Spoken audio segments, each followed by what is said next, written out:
General knowledge. ପ୍ରଶ୍ନ number 1, କିଏ ଓଡ଼ିଶାରେ ସୂର୍ଯ୍ୟବଂଶର ରାଜତ୍ୱ ପ୍ରତିଷ୍ଠା କରିଥିଲେ? ଉତ୍ତର କପିଳେନ୍ଦ୍ର ଦେବ। ପ୍ରଶ୍ନ ନମ୍ବର 2, କପିଳେନ୍ଦ୍ର ଦେବ କେବେ ସିଂହାସନ ଆରୋହଣ କରିଥିଲେ? ଉତ୍ତର 1435 ଖ୍ରୀଷ୍ଟାବ୍ଦରେ। ପ୍ରଶ୍ନ ନମ୍ବର 3, କପିଳେନ୍ଦ୍ର ଦେବଙ୍କ ଅଭିଷେକ ଉତ୍ସବ କେଉଁଠି ପାଳନ କରାଯାଇଥିଲା? ଉତ୍ତର ଭୁବନେଶ୍ୱର ଠାରେ। ପ୍ରଶ୍ନ ନମ୍ବର 4, କପିଳାବ୍ଦ କେବେଠାରୁ ପ୍ରଚଳନ ହୋଇଥିଲା? ଉତ୍ତର କପିଳେନ୍ଦ୍ର ଦେବଙ୍କ ସିଂହାସନ ଆରୋହଣ ଠାରୁ। ପ୍ରଶ୍ନ ନମ୍ବର 5, ଗୌଡ଼େଶ୍ୱର କହିଲେ କ'ଣ ବୁଝ? ଉତ୍ତର ଗୌଡ଼ ଅର୍ଥାତ୍ ବଙ୍ଗର ଅଧୀଶ୍ୱର। ପ୍ରଶ୍ନ ନମ୍ବର 6, ହମ୍ବୀର ଦେବ କିଏ? ଉତ୍ତର କପିଳେନ୍ଦ୍ର ଦେବଙ୍କ ବୀରପୁତ୍ର। ପ୍ରଶ୍ନ ନମ୍ବର 7, କିଏ ନିଜକୁ ଗଜପତି ଗୌଡ଼େଶ୍ୱର ନବକୋଟି କର୍ଣ୍ଣାଟ କଳବର୍ଗେଶ୍ୱର ବୋଲି ଘୋଷଣା କରିଥିଲେ? ଉତ୍ତର କପିଳେନ୍ଦ୍ର ଦେବ।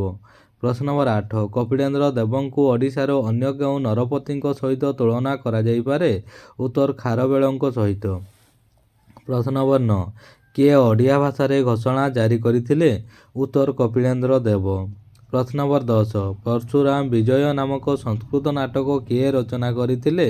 ଉତ୍ତର କପିଳେନ୍ଦ୍ର ଦେବ। ପ୍ରଶ୍ନ ନମ୍ବର 11, କେଉଁ କବି କପିଳେନ୍ଦ୍ର ଦେବଙ୍କ ସମସାମୟିକ ଥିଲେ? ଉତ୍ତର ଆଦିକବି ସାରଳା ଦାସ। ପ୍ରଶ୍ନ ନମ୍ବର 12, ସାରଳା ଦାସ କ'ଣ ରଚନା କରିଥିଲେ? ଉତ୍ତର ଓଡ଼ିଆ ଭାଷାରେ ମହାଭାରତ ରଚନା କରିଥିଲେ। ପ୍ରଶ୍ନ ନମ୍ବର 13, କପିଳେନ୍ଦ୍ର ଦେବଙ୍କର କେତେଜଣ ପୁତ୍ର ଥିଲେ? ଉତ୍ତର 18 ଜଣ।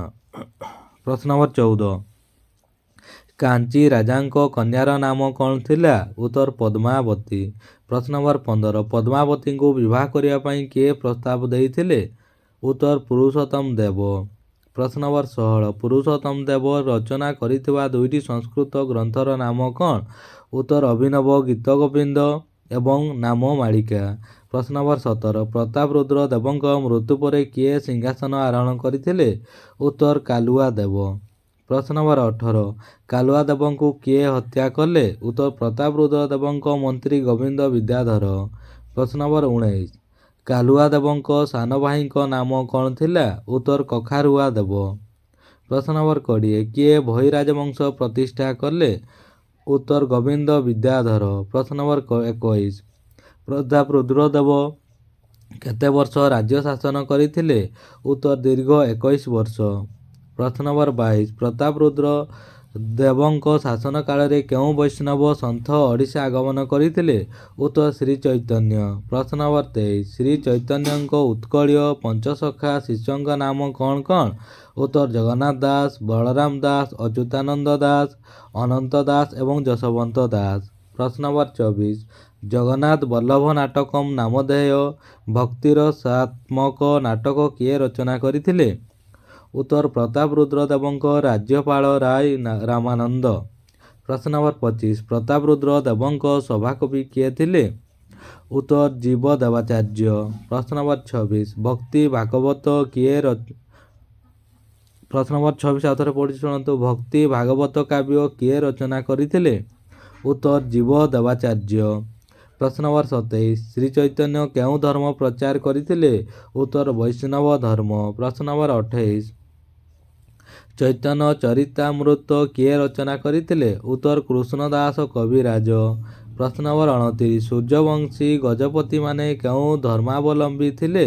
ଉତ୍ତର ବୈଷ୍ଣବ ଧର୍ମାବଲମ୍ବୀ ଥିଲେ। ପ୍ରଶ୍ନ ନମ୍ବର 30, ଭୁବନେଶ୍ୱରର କପିଳେଶ୍ୱର ମନ୍ଦିର କିଏ ନିର୍ମାଣ କରିଥିଲେ?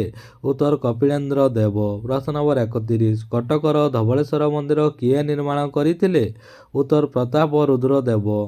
ପ୍ରଶ୍ନ ନମ୍ବର 32, ମୁକୁନ୍ଦ ଦେବ ଅନ୍ୟ କେଉଁ ନାମରେ ପରିଚିତ? ଉତ୍ତର ତେଲେଙ୍ଗା ମୁକୁନ୍ଦ ଦେବ। ପ୍ରଶ୍ନ ନମ୍ବର 33, କେବେ ମୁକୁନ୍ଦ ଦେବ ସିଂହାସନ ଆରୋହଣ କଲେ? ଉତ୍ତର 1560 ଖ୍ରୀଷ୍ଟାବ୍ଦରେ। ପ୍ରଶ୍ନ ନମ୍ବର 34, ମୁକୁନ୍ଦ ଦେବ କେବେ ମୃତ୍ୟୁବରଣ କଲେ? ଉତ୍ତର 1568 ଖ୍ରୀଷ୍ଟାବ୍ଦରେ। ପ୍ରଶ୍ନ ନମ୍ବର 35, ଓଡ଼ିଶାର ଶେଷ ସ୍ୱାଧୀନ ହିନ୍ଦୁ ରାଜା କିଏ ଥିଲେ? ଉତ୍ତର ମୁକୁନ୍ଦ ଦେବ। ପ୍ରଶ୍ନ ନମ୍ବର 36, ମୁକୁନ୍ଦ ଦେବଙ୍କ ମୃତ୍ୟୁ ପରେ ଓଡ଼ିଶା କାହା ଶାସନାଧୀନ ହେଲା? ଉତ୍ତର ବଙ୍ଗର ସୁଲତାନ ସୁଲେମାନ କରରାଣୀଙ୍କ ଦ୍ୱାରା। ପ୍ରଶ୍ନ ନମ୍ବର 37, ମୁକୁନ୍ଦ ଦେବଙ୍କ ମୃତ୍ୟୁ ପରେ ଓଡ଼ିଶାରେ କି ପ୍ରକାର ଶାସନ ପ୍ରଚଳିତ ହେଲା? ଉତ୍ତର ମୁସଲମାନ ଶାସନ। ପ୍ରଶ୍ନ ନମ୍ବର 38, କଳା ପାହାଡ଼ କିଏ?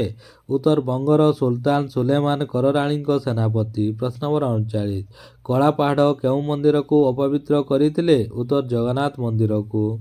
प्रश्न नंबर 40 काहा राजत्व काल रे बंग सुबारु ओडिशा को पृथक करागला उत्तर जहांगीर राजत्व काल रे एलडी सार एजुकेशन। देखो आपण मैंने जब वीडियो भल लगी ताले बहु मात्रा लाइक शेयर और सब्सक्राइब करदे। धन्यवाद।